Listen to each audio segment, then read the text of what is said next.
அது கடிதம் வந்து சேர்ந்தா கண்டிப்பா நான் உங்களுக்கு எடுத்து காட்டுறேன். அப்போ அது யாரு உண்மை சொல்லியிருக்கா, யார் போய் சொல்லியிருக்காங்கிறது உங்களுக்கு தெரியும்.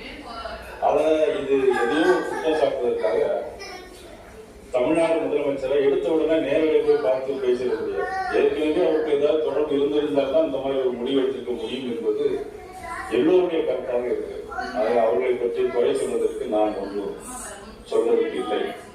அவர்கள் முடிவெடுத்ததற்கு ஒரு காரணத்தை சொல்கிறார், அவ்வளவுதான்.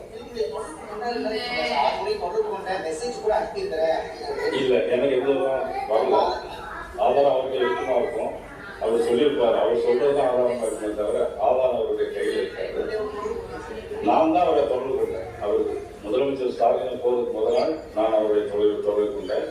இதுக்கு முன்னாடி சட்டமன்றம் நடக்கும்போது பல நேரங்களில் அவர் என்னை அழைத்திருக்கிறார். அவருடைய உதவியாளர்கள் கூட்ட அழைத்திருக்கார். ஆனா என்னுடைய உதவியாளர் யாருமே அவர் அழைத்து எனக்கு தரவில்லை.